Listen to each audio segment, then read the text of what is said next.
Welcome to MovieNest. Let's dive into today's mind-blowing film. Everything starts with a curious kid named Steve. Just a regular little guy with a big imagination, ready to show us a world made of blocks, wonder, and endless possibilities. Welcome to Minecraft. Steve's world? It's called the Overworld, a colorful, unpredictable place filled with secrets, challenges, and stories waiting to be discovered. Ever since he could dream, Steve wanted just one thing: to become the greatest miner who ever lived. He loved building things, digging deep, and shaping the world with his own hands. But there was one problem: the mine. Every time he tried to explore it, some grumpy old man would stop him at the entrance. "No kids allowed," he'd say. "Only adults go in." And just like that, Steve's dream had to wait. Time passed. Steve grew up, but not into the hero he once imagined. Instead of a pickaxe, he held a paycheck, selling door handles. Day in and day out, life felt dull. The spark he once had, gone. Until one quiet afternoon, sitting alone with his thoughts, that spark came back. That dream he buried long ago, it lit up again. This time, Steve wasn't taking no for an answer. He marched back to that same old mine. The grumpy gatekeeper was still there, but Steve didn't care. He grabbed a shovel and started digging anyway. At first, it seemed hopeless, but then, boom, something magical happened. Two strange objects emerged, a crystal cube and a creation cube. When Steve combined them, the ground shook, light flashed, a hidden portal opened, and just like that, Steve stepped into a new version of the overworld, one where imagination had no limits. There, he met a pink sheep, and with its wool, he built not one, not two, but 3 incredible houses. He finally felt alive, an architect in his own world. Along the way, he found a wild wolf. At first, it tried to attack him, but one femur bone later, they were best friends. He named him Dennis. Together, Steve and Dennis built more than houses. They built a peaceful kingdom, a place where animals and nature thrived. But peace never lasts forever. One day, Steve discovered ancient ruins. Hidden deep inside was another portal. This one led to the Nether, a dark, twisted version of the overworld, a place ruled by fear, not creativity. And at the top of it all, a dark sorceress known as the Pig Witch. Her backstory? Tragic. Once a joyful girl who just wanted to dance, life crushed her spirit. Mocked, rejected, even abandoned by her father. She grew bitter, powerful, dangerous, and now, she wanted the one thing that could give her total control: the creation cube. Steve wasn't going to let that happen. He escaped the Nether and handed the cube to Dennis. His instructions: take it to Earth, bury it, keep it safe, no matter what. Dennis obeyed. He crossed dimensions, made it to Earth, and buried the cube beneath Steve's old waterbed. And with that, the overworld was safe, for now. Years passed. The story faded into legend, until a new chapter began. Enter Garrett Garrison, a former arcade superstar known as Trash Man. Thanks to his insane garbage disposal skills in the game world, he had money, fans, fame, and then he lost it all. A single eviction notice brought it crashing down. Broke and desperate, Garrett hit up a shady local auction hoping to flip something valuable. That's when he came across a strange item, a mysterious box with a rare artifact inside. He bought it for $900, on a payment plan, no less. But when he opened the box, it looked empty. Angry and broke, he slammed it shut, unaware that inside was the very same creation cube. While Garrett sulked, a new story quietly entered the city. Natalie and her younger brother Henry had just lost their mother. Grieving, broke, and searching for a fresh start, they moved into a small house, welcomed by a too-friendly real estate agent named Dawn. For Natalie, it was a chance to rebuild. For Henry, it felt like everything was falling apart. Trying to bring a little normalcy, Natalie made pizza for Henry before his first day at a new school. She even gave him a bottle of cologne. "Make a few friends," she said with a hopeful smile. But Henry barely said a word. Grief makes everything feel heavy. Meanwhile, Garrett was digging through junk in his cluttered shop when Henry wandered in, pizza slice in hand. "Trade you a slice for some advice," Henry offered. Garrett, being Garrett, joked, "Wisdom costs $50 an hour." But then he said something that stuck. "Friends are like puzzles. Sometimes you've got all the pieces. Sometimes you're just missing one that makes you feel whole. You can't be a team by yourself, but with just one other person, you can take on anything." Henry smiled. Something clicked, and with that, he walked out the door, ready to face whatever came next. Henry's first day at school felt strange from the very beginning. It started with a bizarre conversation with the principal. For some odd reason, opened up about his failing marriage. He admitted that the only thing keeping him and his wife together was their shared love for their dogs. It was awkward, uncomfortable even, but it reminded Henry that adults, just like kids, are dealing with their own silent struggles. Inside the classroom, things didn't get any better. The teacher, dripping with sarcasm and regret, seemed more interested in complaining about her life than teaching. Then came the group project, a hands-on assignment where the class had to build a jetpack prototype. Henry tried his best to fit in, but one small mistake, a misplaced piece, caused the jetpack to misfire. It launched into the air and crashed into the building next door, where Natalie happened to be working. Panic erupted. The school was in chaos. Furious, the principal demanded to speak with Henry's guardian immediately. Terrified and without options, Henry thought of the only person who might help, Garrett. Garrett, never one to turn down easy cash, heard there was $26 involved and instantly agreed to pretend to be Henry's uncle. As the two scrambled to cover up the mess, Henry noticed something glowing on a shelf in Garrett's shop, a strange cube unlike anything he'd ever seen. Garrett had no idea what it was and casually offered to sell it for $95, but the mystery deepened when they found an old instruction manual buried in one of Garrett's boxes. Faded and dusty, the manual came with a warning: never, under any circumstances, combine the ORB with the crystal cube. Do not attempt to open the cube, even if you're desperate. It contains no treasure, only danger. But curiosity has a way of ignoring warnings. Together, Garrett and Henry took the cube and set out for the abandoned mine to test it. Back at home, Natalie was growing more anxious by the minute. Hours had passed, and Henry still hadn't returned. Desperate, she reached out to Don, the ever-smiling real estate agent. With the help of a tracking app, they located him in the old mine. Wasting no time, Natalie and Don rushed to find him. What they saw when they arrived stopped them in their tracks. The mysterious cube was glowing, humming with energy, and pulling Henry toward it like a magnet. Acting on instinct, they all grabbed him, trying to pull him back, but the force was too strong. In an instant, all three were sucked into the vortex. They landed hard, in a place that felt like a dream and looked nothing like home. The ground was made of perfect squares, the trees pixelated, the sky painted in blocks of color. As they stood, dazed and overwhelmed, Garrett dusted himself off and declared,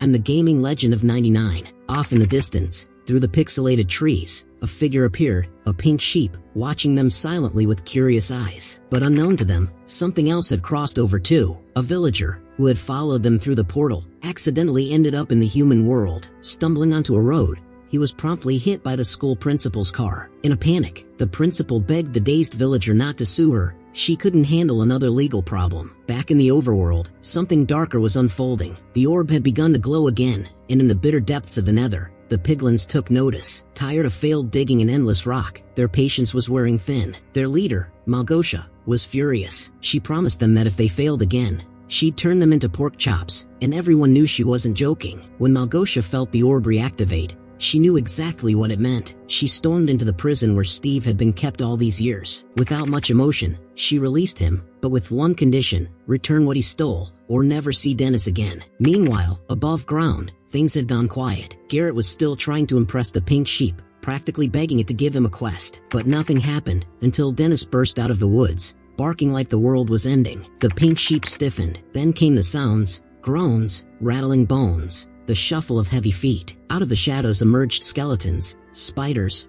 creepers, and zombies. The overworld was under attack. Everyone ran for cover. Henry, thinking fast, built walls from nearby blocks, trying to protect the group. Garrett ducked for safety but was ambushed by a creeper. The blast sent him flying. Dazed and terrified, he screamed, revealing his location. Zombies closed in. Even the pink sheep was caught in the chaos. Just when all hope seemed lost, a figure stepped out of the morning mist: Steve. He fought with power and precision, tearing through enemies like a legend reborn. As the sun rose, the zombies began to burn. The siege was over, for now. Steve explained his mission. He was after the Orby of Dominion. If the group helped him recover it, he'd help them return to Earth. But the catch? The crystal cube, the only key back, was missing. So, their new journey began. Together, they wandered through peaceful villages, meeting quirky locals along the way: a wise old llama, a legendary pig, and a towering iron golem who silently stood guard. That night, they feasted on chicken roasted over lava. Steve warned them it was hot, but Garrett, too proud to look weak, bit in anyway and burned his mouth. Deep in the nether, Malgosha had had enough. She summoned her strongest warrior, Chungus, a towering, fearsome piglin known for both his unmatched strength and his surprisingly gentle nature. She gave him the nether ward, a talisman that would protect his army from zombification. His orders were simple: bring back the orb and crush the intruders, whatever it takes. Back in the overworld, Steve brought the group to a hidden workshop he called Steve's Inventory. It was packed with tools, relics, and strange gadgets from both realms. Among them was a single ender pearl, capable of teleportation. Garrett, of course, tossed it like a toy, wasting it immediately. Inspired by the mix of tech and magic, Henry began experimenting. Using real-world junk and Minecraft tools, he accidentally created something new and surprisingly useful. Later that night, Garrett pulled Steve aside. He'd found a note inside the orb, and he wanted the truth. Steve confirmed it. There was treasure, a hidden cache of diamonds buried deep underground. Garrett's eyes lit up. No diamonds, no orb, he insisted. So, with little choice, the group prepared to head down into the mines. But just as they were about to leave, thump, the ground quaked beneath their feet. The piglins had arrived. General Chungus stepped forward, his calm presence radiating quiet power and danger. You could tell without words that he could end everything in an instant. Steve tried to reason with him, hoping to buy some time. But Garrett, eager to prove himself the hero, jumped in between them and swung his homemade weapon, only to completely miss Chungus and accidentally hit Steve instead. The battle erupted immediately. The group scattered in different directions. Natalie and Dawn stuck together, while Garrett and Henry fled another way. With enemies closing in fast, Steve handed out 2 elytra wings, tools for flying, but only had enough for himself and Garrett. Grabbing Garrett, Steve took to the skies. The chase was wild. They soared through jagged canyons and ancient ruins, weaving past sharp spikes and towering cliffs. Below them, the world seemed peaceful and unaware. They passed sleepy pandas snuggling under stars, oblivious to the chaos overhead. Spotting moonlight shimmering on a lake, Steve yelled, "Now!" and they dove into the water, splashing down safely. Back on Earth, the school principal, yes, the very same who'd accidentally hit the villager with her car, was on a surprisingly awkward dinner date with him. Over roasted vegetables and nervous chatter, she revealed she was divorced. Her ex, she admitted, had no personality. In that quiet moment, 2 lonely people found unexpected connection, worlds away from the portals and battles. Meanwhile, Steve finally shared the truth about Malgosha. Once, she had been a hopeful dancer, full of grace and life, but her father's shame cast her out, breaking her spirit. She rejected beauty and light, embracing darkness and destruction instead. Now, with the creation cube in her grasp, she threatened to erase the overworld completely. Steve stood at a crossroads. The only way to save his wolf Dennis, trapped in the nether, was with the cube. Meanwhile, Natalie and Dawn found Dennis by a stream. Offering him a bone, Dawn earned the wolf's trust. Dennis, recognizing friends, led them through forests and hills to reunite with the group. Deep underground, Steve, Garrett, and Henry reached the old diamond mines. The air was heavy and hot. Steve paused, sensing something wrong. The bitter scent of the nether filled the cave. Danger was near. Tension flared between Garrett and Henry. Garrett snapped, desperate and frustrated, while Henry stood firm. Something shifted. They silently agreed to work together. Their new mission: rob the mansion. Steve warned them it had 3 deadly floors, fierce combat-trained villagers on the first, dark magic-wielding evokers on the second, and a towering enderman guarding a deadly crystal on the top floor. Before they could move, villagers captured Garrett and threw him into an illegal fight club. His opponent, a tiny zombie riding a fierce chicken. Ridiculous but deadly. Meanwhile, Henry snuck to the top floor. There, he faced the enderman in a fierce battle, eventually claiming the glowing teleportation sphere. They escaped the mansion, but Malgosha appeared suddenly, stealing both the creation cube and the crystal. She vanished with a cruel laugh. The group was devastated, but Garrett refused to surrender. He triggered a massive explosion, shaking the valley and throwing them into rubble. Steve awoke first, helped by Dennis. Henry groaned, injured but alive. Nearby, Dawn's mushroom-shaped shelter stood as their salvation. Reunited with Natalie and Dawn, they saw the overworld was falling, yet they prepared to fight back. They crafted stronger tools and weapons, and Henry upgraded the iron golems into a powerful metal army. The battle began with a single piglin's reckless punch. The golems roared and charged. Malgosha laughed, until she saw the ultimate golem, the hero's own titan fueled by overworld energy. The 2 titans clashed, shaking the earth. Steve faced Malgosha, their fight fierce and charged with emotion. While Steve battled, Henry raced to the Orb of Dominion, but the great pig broke loose, charging Natalie. Dawn appeared, not with weapons, but a whistle. Wolves answered his call, swarming the beast and saving Natalie. The fight's cost was high. The great pig blasted Henry with crimson energy, knocking him down. Time seemed to freeze. Garrett, wounded but determined, carried Henry away from danger. Together, the heroes destroyed Malgosha's machines and cast the orb into the earth. Light exploded, pushing back darkness. For the first time in ages, peace returned, but the great pig lunged for the orb, snatching it in its jaws. Despair rose again, until the ultimate golem crushed the beast, ending Malgosha's power once and for all. Steve faced Malgosha one last time. Though she attacked fiercely, Steve blocked every strike. Then, in a surprising act of mercy, he spared her. No revenge, just silence. He turned and walked away. Peace had finally come. In the following days, the group prepared to return home. Steve offered Henry a place in the overworld,